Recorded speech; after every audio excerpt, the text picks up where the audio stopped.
Udara pagi di Jerez de la Frontera terasa dingin dan tajam, menusuk sampai ke tulang. Di balik langit yang sedikit kelabu, deru mesin-mesin Moto3 mulai menggema, menciptakan simfoni khas padok yang penuh ambisi. Dari kejauhan, satu sosok muda melangkah keluar dari garasi Gresini Racing dengan langkah tenang namun penuh keyakinan. Veda Ega Pratama, bocah dari Gunung Kidul yang kini berdiri di jantung dunia balap terbesar di planet ini. Sinar mataharinya baru menembus awan ketika logo merah putih di jaketnya memantulkan cahaya, membuat beberapa kamera spontan beralih menyorot ke arahnya. Dunia belum tahu, pagi itu mereka akan menyaksikan sesuatu yang tak biasa lahir dari timur. Para kru tim Eropa menatap dengan raut ragu. Anak ini benar-benar baru 17 tahun. Bisik seorang teknisi asal Italia. Di mata mereka, Veda hanya rookie Asia yang mungkin butuh waktu panjang untuk menyesuaikan diri dengan cuaca, motor, dan tekanan Eropa. Tapi tatapan mata Veda berbeda. Tak ada gugup, tak ada gelisah, hanya fokus dingin, seperti pemburu yang sudah hafal medan perburuannya. Di balik helm yang masih ia genggam, ada tekad yang tak bisa diterjemahkan dengan kata-kata. Ia datang bukan untuk belajar, tapi untuk mengguncang. Ketika briefing pagi dimulai, suara Carlo Merlini terdengar tenang namun tegas. Kita akan fokus ke adaptasi dulu, jangan kecepatan. Ini hari pertama. Semua kru mengangguk, kecuali satu. Veda hanya tersenyum tipis. Ia tahu maksudnya baik, tapi dalam benaknya sudah terbentuk satu rencana yang jauh melampaui kata adaptasi. Tangannya menggenggam notebook kecil berisi catatan pribadi, sudut tikungan, titik pengereman, arah angin, bahkan karakter aspal di Jerez yang dulu hanya ia pelajari lewat video YouTube. Kini ia berdiri langsung di atas tanah yang sama. Sementara itu, di luar garasi, beberapa fotografer dan jurnalis MotoGP mulai berkumpul. Lensa kamera menyorot Veda yang tengah memeriksa motornya. Motor dengan fairing biru putih bertuliskan tanda pagar 93 kecil di bagian buritan. Penghormatan diam-diam untuk idolanya, Marc Marquez. Seorang reporter Spanyol berkata pelan, El Nino de Indonesia mungkin hanya sensasi media. Tapi dalam beberapa jam ke depan, kata-kata itu akan terdengar seperti candaan yang pahit. Karena yang akan mereka lihat bukan sensasi, melainkan kelahiran badai. Veda menunduk sejenak, menyentuh tangki motornya, lalu menatap ke lintasan. Dalam hening itu, kenangan masa kecilnya muncul sekelebat. Jalanan tanah di Wonosari, latihan di bawah panas matahari Jawa, suara ayahnya yang serak, gas itu bukan buat pamer, tapi buat percaya diri sendiri.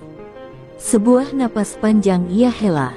Dunia boleh tak percaya, tapi hari ini, ia akan menunjukkan bahwa darah dari tanah sederhana pun bisa menyala di aspal Eropa. Langkahnya mantap menuju grid latihan, bootsnya menimbulkan gema kecil di lantai padok.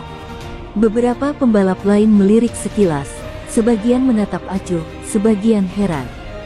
Tapi bagi Veda, pandangan itu hanyalah bayangan kabur di antara mimpi dan kenyataan. Ketika ia menyalakan motornya, raungan mesin langsung mengguncang udara. Seolah seluruh padok tahu, suara itu bukan sekadar bunyi debut, tapi panggilan perang dari timur. Dan ketika bendera hijau pertama dikibarkan, Veda menunduk pelan, menatap lintasan lurus di depannya. Sekejap kemudian, throttle dipelintir penuh, roda belakang berteriak, dan dalam hitungan detik, motor itu melesat menembus garis start dengan kecepatan yang membuat beberapa kepala spontan menoleh. Hari itu, seorang bocah dari Indonesia resmi membuka pintu menuju legenda, dan dunia MotoGP baru saja merasakan tiupan pertama dari badai bernama Veda Ega Pratama. Udara pagi di Jerez kini mulai menghangat, tapi suasana di dalam garasi Gresini terasa hening dan tegang. Mesin sudah dipanaskan, teknisi menyiapkan sensor telemetri, dan di tengah kesibukan itu, Veda duduk diam di kursinya. Tatapannya tak lepas dari layar kecil di depannya yang menampilkan diagram lintasan. Setiap tikungan ia hafalkan dalam kepala, setiap titik pengereman ia bayangkan seperti nyata. Kru Eropa di sekitarnya mengira ia sedang gugup, Padahal di dalam pikirannya, ia sedang merencanakan serangan yang terukur. Dalam diam itulah, lahir ketenangan yang justru membuat semua orang di pit stop penasaran, bagaimana bisa anak semuda itu terlihat begitu fokus, seolah dunia luar tak ada. Salah satu teknisi mendekat, menepuk bahunya pelan. "Santai saja hari ini, Veda. Kita hanya ingin kau memahami motor, belum perlu mengejar waktu." Kalimat itu diucapkan lembut, tapi bagi Veda, terdengar seperti tantangan. Ia hanya tersenyum tipis dan menjawab singkat, "Baik." Namun dalam hati, ada api yang menyala. Ia tak datang ribuan kilometer dari Indonesia hanya untuk memahami motor. Ia datang untuk membuat motor itu tunduk padanya. Dalam dunia balap, adaptasi bukan berarti menunggu, tapi menaklukkan dengan cara yang halus. Saat mesin dihidupkan untuk sesi pertama, Veda memejamkan mata sejenak. Getaran dari motor 250 cm3 itu seperti berbicara dengannya, liar tapi siap diarahkan. Ia tahu, mesin ini berbeda dari yang biasa ia tunggangi di Asia. Tenaganya lebih kasar, desis bannya lebih nyaring, dan setiap tarikan gas bisa jadi penentu hidup mati di tikungan cepat. Tapi bukan itu yang membuatnya gentar. Justru di tengah keganasan itu, ia merasa menemukan rumahnya. Ia dan motor itu seolah diciptakan untuk saling menguji batas. Ketika ia keluar dari pit, hujan tipis mulai turun. Asap uap naik dari knalpot yang panas, dan dari tribun tampak beberapa penonton lokal yang penasaran melambai kecil. "Queen S?" tanya salah satu penonton, "Siapa dia?" Mereka belum tahu, anak Asia itu sebentar lagi akan membuat nama. Veda bergetar di padok. Tapi untuk saat ini, Veda tetap diam, menjaga ritme, mempelajari grip di tiap sektor lintasan. Ia tak peduli siapa yang menonton. Yang penting baginya adalah menyatu dengan aspal, mendengarkan bisikannya, dan menaklukkan setiap rahasia lintasan Jerez. Di pit lane, para teknisi memperhatikan layar monitor telemetri. Data mulai masuk, tapi ada sesuatu yang aneh.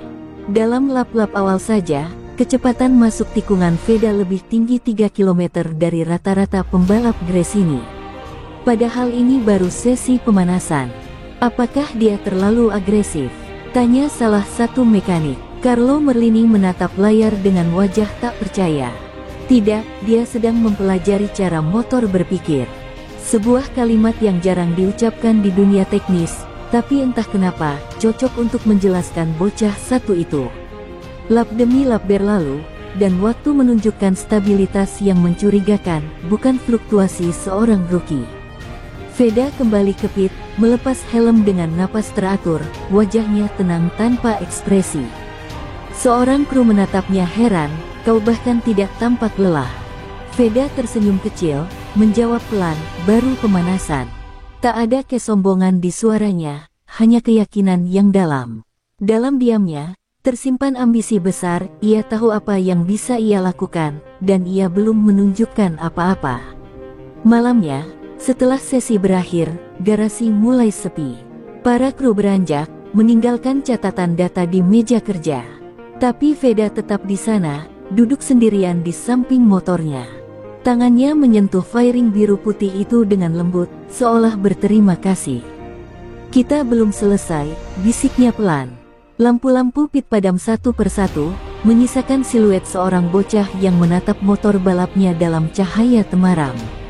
Dalam kesunyian itu, lahirlah ikatan pertama antara Veda dan mesinnya, bukan sekadar pembalap dan motor, tapi dua roh yang akan menulis sejarah bersama. Pagi itu, langit Jerez memantulkan cahaya lembut, tapi di dalam dada Veda, badai sudah bergemuruh. Setelah 2 hari hanya mempelajari karakter motor, kini waktunya tiba, tes kecepatan penuh. Kru Gresini menyiapkan set ban baru, tekanan udara disesuaikan, dan peta throttle dikalibrasi ulang. Semua mata tertuju padanya. Carlo Merlini berdiri dengan tangan di saku, matanya tak lepas dari layar telemetri. "Biarkan dia menari dengan motornya," ujarnya pelan. Tak seorang pun tahu, kalimat itu akan menjadi pembuka bagi momen yang akan mengguncang padok Moto3 hari itu. Saat Veda melangkah keluar dari pit, seluruh garasi terasa senyap. Ia mengenakan helm merah putihnya, wajahnya tersembunyi di balik visor gelap, namun matanya menyala seperti bara. Begitu motor menyala, suara knalpotnya bergema keras, memantul ke dinding pit seperti teriakan perang. Kru di sebelah tim lain, termasuk dari Leopard dan KTM, spontan menoleh. Suara throttle-nya beda, gumam seorang mekanik. Ya, karena Veda memutar gas dengan presisi ekstrim, tidak ada jeda, tidak ada ragu. Dari detik pertama, ia tahu kapan harus menyerang. Bendera hijau dikibarkan. Motor bernomor 93 kecil di buritan itu meluncur deras ke lintasan lurus Jerez. Veda langsung menyatu dengan aspal, tubuhnya merunduk rapat di atas tangki, helmnya hampir menyentuh kaca depan. Lap pertama masih mencari ritme, tapi lap kedua, semuanya berubah. Di tikungan 5, telemetri mencatat kecepatan sudut yang membuat teknisi tertegun, corner speed-nya lebih tinggi 4 km per jam dari rata-rata pembalap utama Moto3. Di monitor telemetri, grafik warna merah muncul berulang kali, tanda batas performa nyaris tak masuk akal.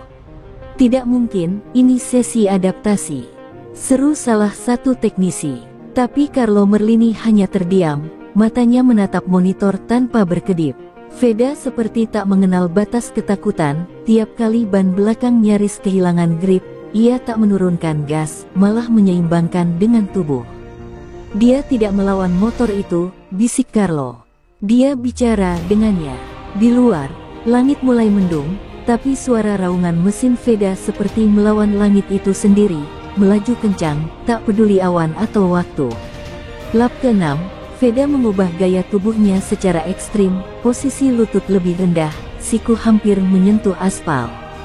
Kamera lintasan menangkapnya dalam slow motion, tubuh kecil itu melawan gaya sentrifugal dengan elegan dan buas sekaligus. Dari tribun, beberapa penonton yang tersisa bersorak spontan. Mereka belum tahu siapa dia, tapi insting mereka tahu, ini bukan lap biasa. Ini lap dari seseorang yang sedang menulis bab pertama legenda.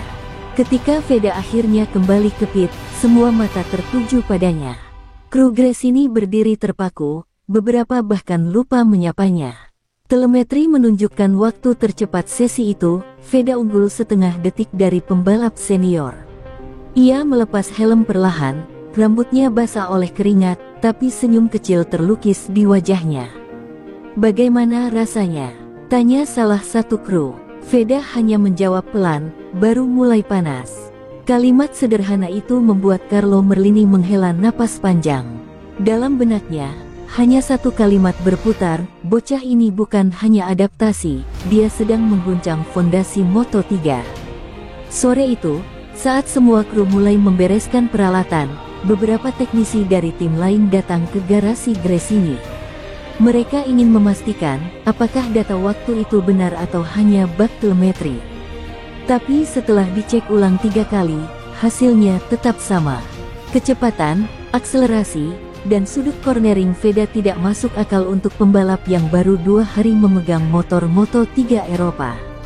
Ketika mereka pergi, Carlo hanya menatap Veda yang sedang duduk di pojok, memainkan baut di tangannya. Dalam hati ia tahu, bocah ini bukan sekadar talenta, dia fenomena yang sedang bangun dari tidur panjangnya. Sore itu, langit Jerez mulai memerah. Tapi suasana padok tak seperti biasanya. Biasanya, usai sesi tes, para kru beristirahat sambil bercanda atau membahas data ringan. Namun kali ini, semua mata tertuju pada satu layar di ruang telemetri pusat. Di situ, terpampang nama yang belum dikenal banyak orang di Eropa, Veda Ega Pratama, dengan waktu lap yang menyalip para pembalap utama. Sunyi, tak ada yang berbicara selama beberapa detik, seolah dunia balap baru saja berhenti bernapas. Hanya satu suara terdengar pelan dari salah satu teknisi KTM, "Who the hell is this kid?" Kabar itu menyebar cepat. Dalam waktu 1 jam, padok Moto3 dipenuhi bisikan. Dari garasi Leopard Racing sampai Red Bull KTM Ajo, semua membicarakan hal yang sama. Ada yang skeptis, ada yang kagum, ada pula yang sinis. Mungkin motor Gresini-nya error, kata salah satu mekanik asal Spanyol. Namun seorang kru lain membalas dengan tatapan tajam, tidak. Aku lihat sendiri dia keluar tikungan 5 seperti peluru. Di balik aroma bensin dan suara tawa palsu, rasa penasaran bercampur ketakutan mulai tumbuh karena mereka tahu, kecepatan seperti itu tak datang dari keberuntungan. Sementara itu, di dalam garasi Gresini, Veda duduk diam. Ia mendengarkan gumaman dari luar, tapi tak bereaksi. Di tangannya, ia memegang catatan kecil berisi observasi lintasan, titik pengereman, arah angin, temperatur aspal. Tak ada yang tahu bahwa bocah itu menulis semua sendiri, dengan detail nyaris obsesif. Seorang teknisi mendekat, membawakan minuman. Kau sadar, semua orang sedang membicarakanmu, katanya sambil tersenyum gugup. Veda menatapnya sebentar, lalu menjawab tenang, mereka boleh bicara. Aku belum selesai. Kalimat sederhana itu membuat pria dewasa itu terdiam. Ada sesuatu pada nada suaranya, bukan kesombongan, tapi keyakinan mutlak. Di ruangan media center, beberapa jurnalis MotoGP mulai menulis artikel kilat. Judulnya beragam, tapi isinya sama, Rookie Asia mengejutkan tes Jerez, Veda Ega Pratama, nama baru dari timur, hingga yang paling viral, The Indonesian Kid Who Bends Physics. Beberapa reporter bahkan mulai mencari tahu asal-usulnya, siapa pelatihnya, dari mana ia berasal, dan bagaimana anak muda dari Gunung Kidul bisa tampil di Eropa dengan ketenangan seperti veteran. Sementara di media sosial, cuplikan video lap tercepatnya beredar. Dalam hitungan jam, tagar Veda on Fire menjadi trending di Spanyol dan Indonesia bersamaan. Di tengah hiruk-pikuk itu, Carlo Merlini hanya bisa menggeleng. Ia berdiri di luar garasi, memandang langit sore yang memudar, sementara di belakangnya, suara tawa kru bergema lirih. Aku sudah lama di Moto3, katanya pelan kepada kepala mekanik, tapi baru kali ini aku lihat pembalap muda tak punya batas adaptasi. Anak ini, seperti membaca lintasan dari dalam pikirannya. Kepala mekanik mengangguk pelan. Atau mungkin, jawabnya, ia diciptakan untuk lintasan ini. Kata-kata itu menggantung di udara seperti nubuat yang belum selesai diucapkan. Namun, tak semua yang mendengar kabar itu merasa kagum. Di sisi lain padok, seorang pembalap muda asal Italia, kandidat juara dunia musim lalu, mendengus kesal setelah melihat papan waktu. Tidak mungkin Rookie Asia lebih cepat dariku, gumamnya. Ia membanting botol minumnya, membuat manajernya menatap khawatir. Dalam dunia Moto3, ego bisa sekuat tenaga mesin. Dan malam itu, kehadiran Veda mulai mengusik keseimbangan. Tak lagi hanya tes, tapi pertempuran diam-diam di balik kecepatan. Ketika malam turun, lampu-lampu padok mulai padam satu persatu, tapi pembicaraan tentang bocah Indonesia itu tak berhenti. Di setiap sudut, namanya disebut dengan nada berbeda, kagum, heran, atau bahkan takut. Di tengah semua itu, Veda berdiri di luar garasinya, menatap langit malam Spanyol. Angin membawa suara lembut dari jauh, seperti bisikan aspal, yang ia taklukkan siang tadi. Ia tersenyum kecil, lalu berbisik pada dirinya sendiri, mereka baru melihat awalnya. Dan pada malam senyap itu, padok Moto3 tahu, badai dari timur baru saja lahir. Pagi berikutnya, suasana di garasi Gresini jauh dari biasa. Tak ada tawa, tak ada suara musik seperti tim lain, hanya bunyi klik dari keyboard dan deru kipas komputer yang bekerja keras membaca data. Di tengahnya, Carlo Merlini berdiri dengan wajah tegang, menatap grafik telemetri di layar besar. Angka-angka di depannya tak masuk akal. Dalam beberapa sektor, Veda mencapai sudut kemiringan 64 derajat, hampir mustahil untuk motor Moto3 tanpa kehilangan traksi. Cek lagi sensor gyronya, seru Carlo. Tapi hasilnya sama, data valid. Semua diam, menatap layar yang seperti sedang menunjukkan keajaiban mekanik yang tak seharusnya terjadi. Teknisi Jepang dari bagian elektronik memeriksa ulang. Ia membandingkan data milik pembalap lain di tim, lalu menggeleng pelan. Tidak ada kesalahan. Bahkan slip ratio bannya stabil di 4%. Itu presisi ekstrim, katanya dengan suara nyaris berbisik. Carlo menarik napas panjang. Jadi kau bilang, dia tidak hanya cepat, tapi motor ini tunduk padanya. Lelaki Jepang itu menatapnya dalam, lalu menjawab, bukan motornya yang tunduk. Dialah yang mengatur fisikanya sendiri. Ucapan itu membuat seluruh ruangan seolah membeku. Di dunia balap yang penuh logika, kalimat itu terdengar seperti mitos, tapi hari itu, mitos itu bernapas di depan mata mereka. Sementara itu, di luar garasi, awak media sudah mengepung padok. Wartawan dari Spanyol, Italia, bahkan Jepang ingin melihat bocah yang namanya mendadak jadi legenda semalam. Tapi Veda tetap tenang. Ia duduk di kursi pojok, memandangi sepasang sarung tangannya yang mulai aus. Kau sadar, seluruh padok membicarakanmu? Tanya seorang kru sambil tersenyum canggung. Veda hanya mengangkat kepala sedikit. Aku tahu, tapi mereka belum tahu batasanku. Ia menatap lintasan yang masih basah sisa hujan pagi. Di matanya, bukan ambisi yang terlihat, tapi rasa lapar akan kesempurnaan. Beberapa pembalap senior mulai mendekati garasi Gresini. Salah satunya dari Leopard Racing, menatap motor Veda dengan mata menyipit. Dia tidak mungkin melakukan tikungan seperti itu tanpa ubahan besar di geometri, katanya pada Carlo. Carlo hanya mengangkat bahu. Kami tidak ubah apapun. Pembalap itu mendengus, kalau begitu, anakmu ini gila. Tapi jauh di dalam hatinya, ada rasa takut yang ia sembunyikan di balik ejekan itu, rasa takut bahwa generasi baru sudah datang lebih cepat dari yang mereka kira. Sore hari, ketika sesi baru dimulai, semua kamera diarahkan pada Veda. Tak ada lagi yang menganggapnya remeh. Bahkan kru dari tim rival ikut menonton.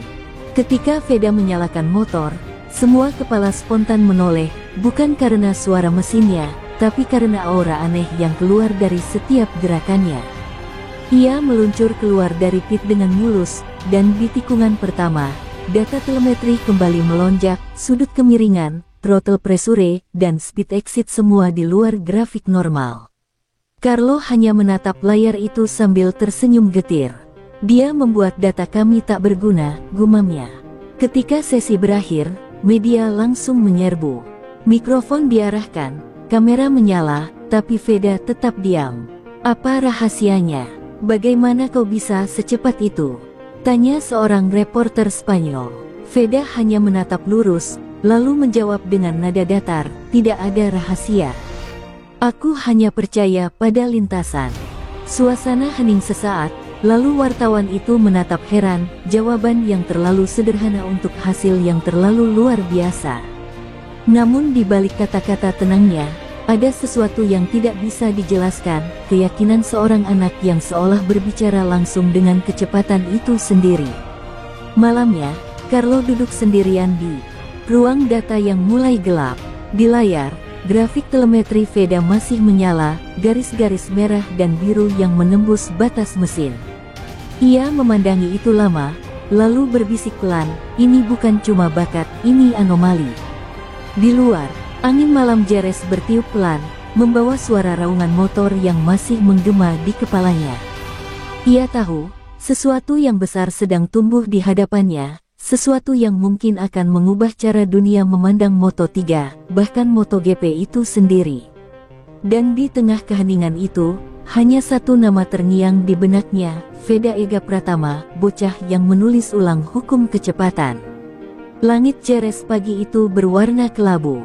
Kabut tipis menyelimuti padok, dan embun di permukaan aspal berkilau seperti serpihan kaca. Tapi di tengah suasana itu, garasi Gresini terasa sunyi seperti ruang meditasi. Kru bekerja dalam bisu, suara alat dan klik-klik keyboard terdengar pelan. Semua tahu, hari ini adalah hari penentuan. Tes terakhir sebelum seluruh data dikirim ke markas utama. Dan di tengah keheningan itu, duduklah seorang bocah berusia 17 tahun dengan kepala menunduk, helm di pangkuannya, Veda Ega Pratama. Ia tak berbicara sejak pagi. Tidak juga tersenyum. Ia hanya menatap lantai, lalu sesekali menutup mata, seolah sedang mendengarkan sesuatu yang hanya ia yang bisa dengar, mungkin detak jantungnya, mungkin suara lintasan memanggil. Carlo Merlini memperhatikannya dari jauh, heran sekaligus kagum. Anak ini berbeda, katanya pada kepala mekanik. Dia tidak perlu motivasi, tidak perlu kata-kata. Dia hidup dari tekanan. Dan benar, di balik wajah tenang itu, Veda sedang menyiapkan badai yang lebih besar dari sebelumnya. Ketika semua orang sibuk memastikan tekanan ban, mapping throttle, dan pengaturan suspensi, Veda bangkit perlahan. Ia melangkah keluar ke tepi pit lane, menatap langit yang mulai terbuka sedikit. Sinar matahari menembus kabut, menciptakan pantulan lembut di lintasan basah. Di detik itu, pikirannya melayang jauh pada masa kecil di Gunung Kidul, di jalanan kampung yang sempit dan berdebu.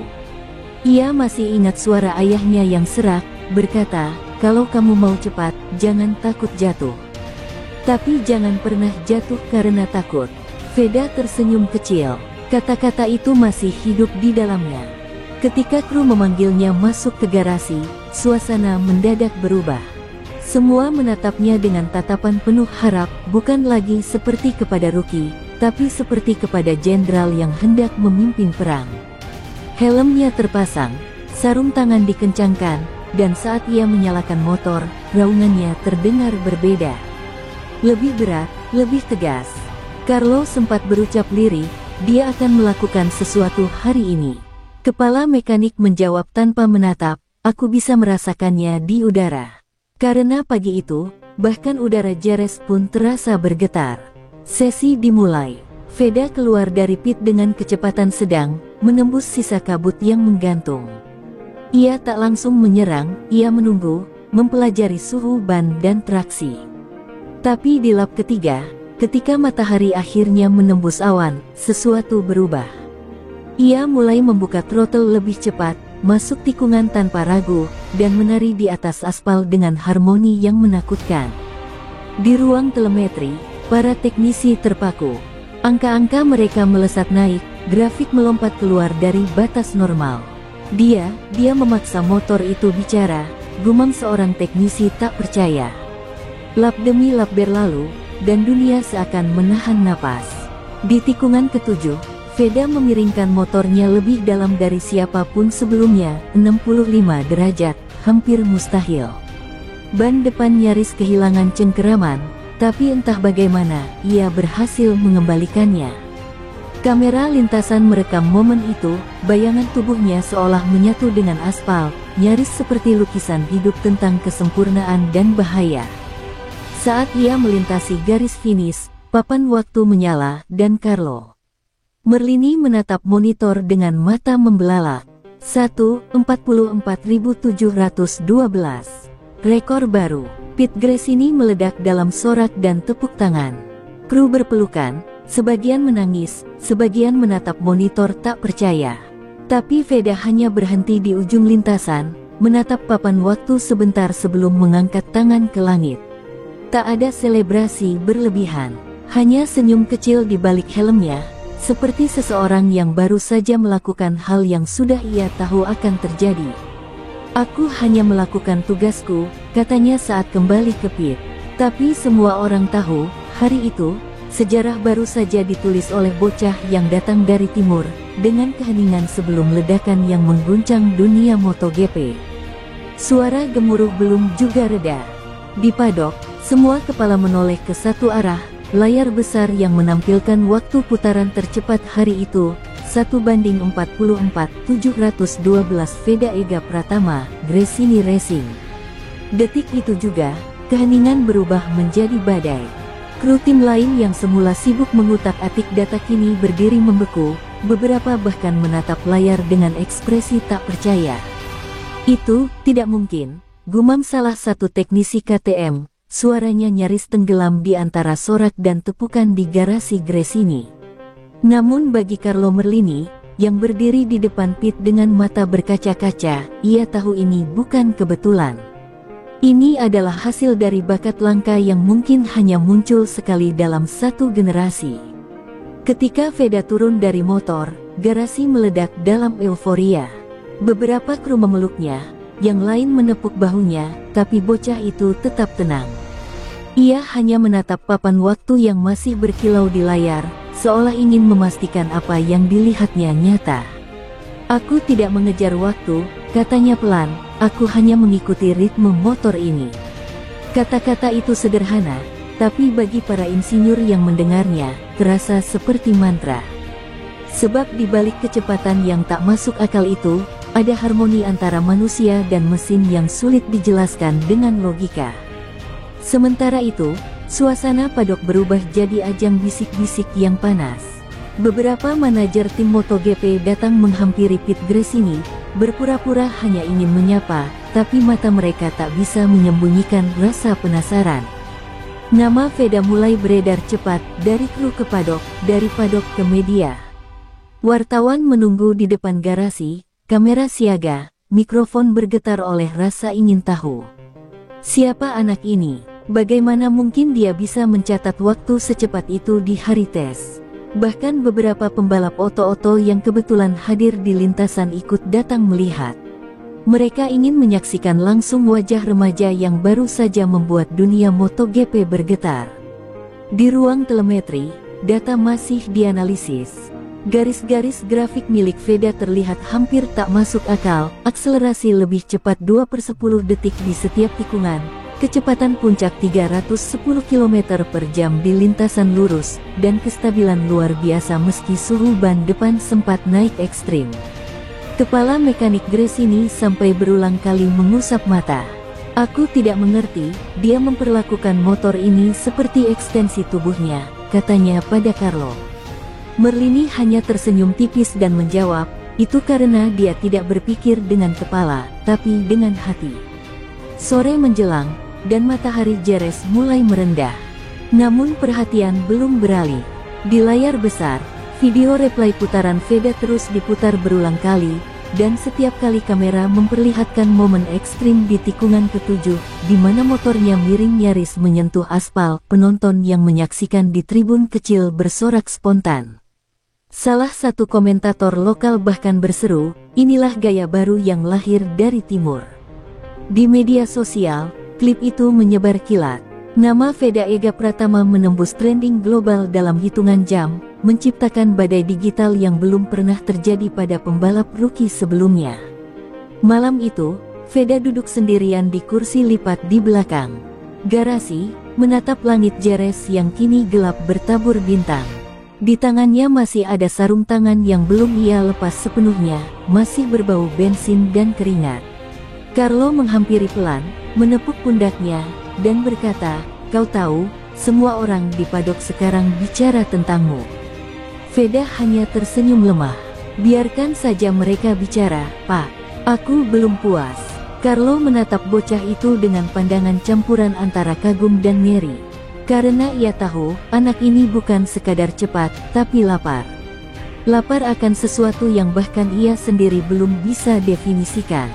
Ketika semua orang sudah meninggalkan lintasan, suara mesin terakhir berhenti, dan lampu padok mulai padam. Veda masih di sana. Ia menatap lurus ke lintasan kosong, membiarkan angin malam menyapu wajahnya. Dalam diam, ia berjanji pada dirinya sendiri, ini baru permulaan. Dunia baru saja mengenalnya hari ini, tapi esok, ia akan membuat dunia menghormati namanya. Dan di kejauhan, seolah menjawab janjinya, suara petir kecil terdengar, seperti pertanda bahwa badai bernama Veda Ega Pratama baru saja lahir di dunia MotoGP. Keesokan paginya, suasana padok Jerez jauh berbeda. Dari kejauhan, tampak bendera-bendera tim berkibar pelan tertiup angin, tapi di balik keindahan itu, ada sesuatu yang mendidih, sebuah ketegangan yang tidak terlihat, tapi terasa oleh semua orang. Sejak pagi buta, media mulai berdatangan membawa kamera dan mikrofon, memadati area Gresini Racing. Di layar televisi padok, headline berbunyi, anak ajaib dari timur pecahkan rekor Jerez. Dan, apakah era baru MotoGP dimulai? Namun di sisi lain lintasan, beberapa wajah tak menyambutnya dengan gembira. Ada yang terdiam dengan rahang mengeras, ada pula yang berbisik dengan nada sinis.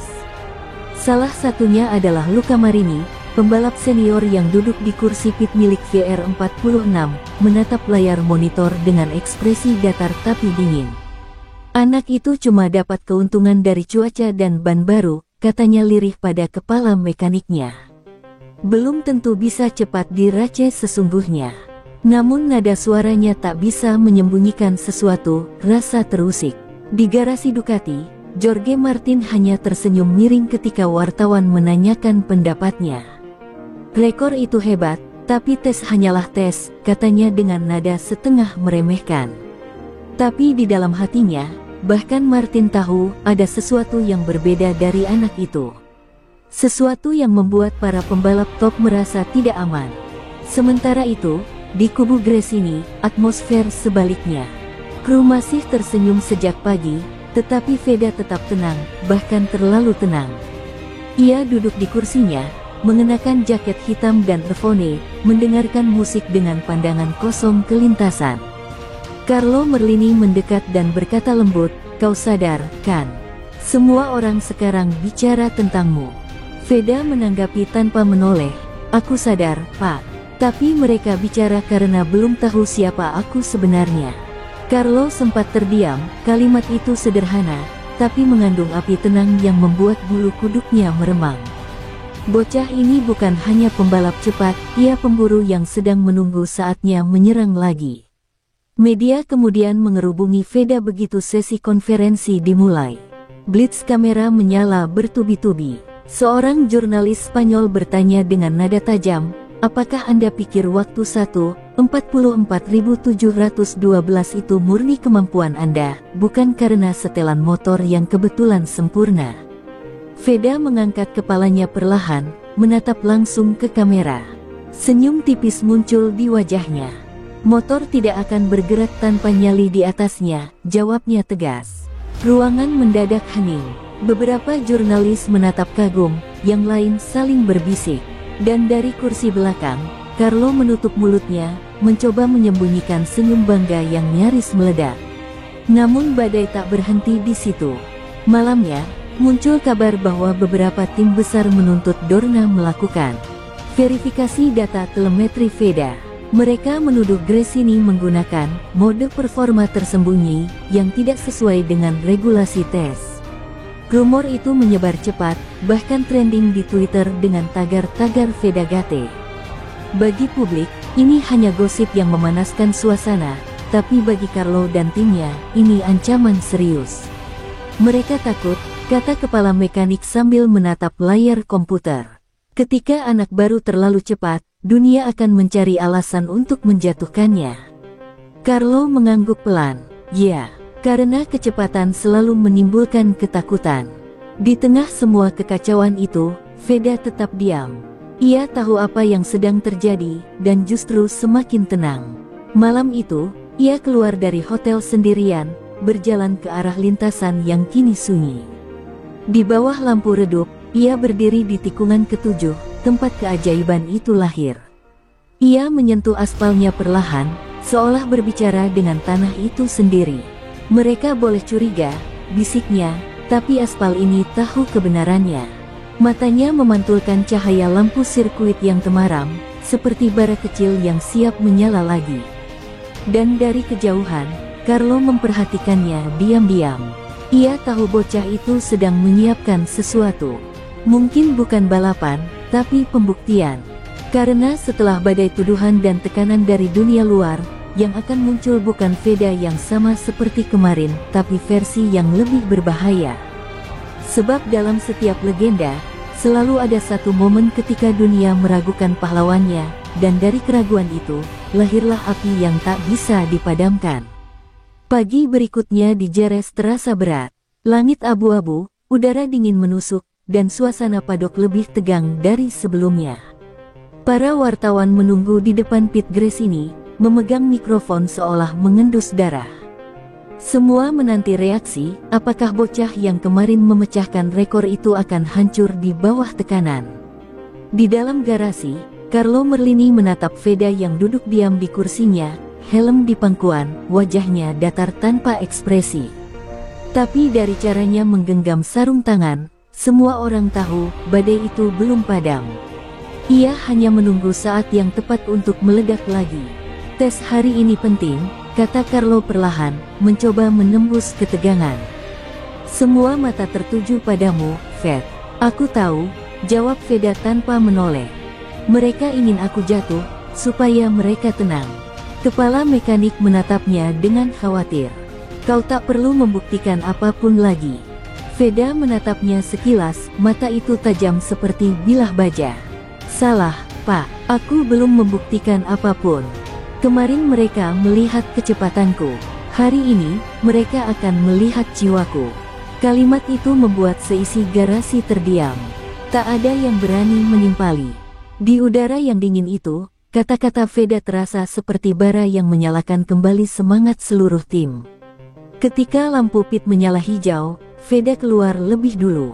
Motor Gresini mengaum garang, memecah kabut pagi yang menggantung di atas lintasan.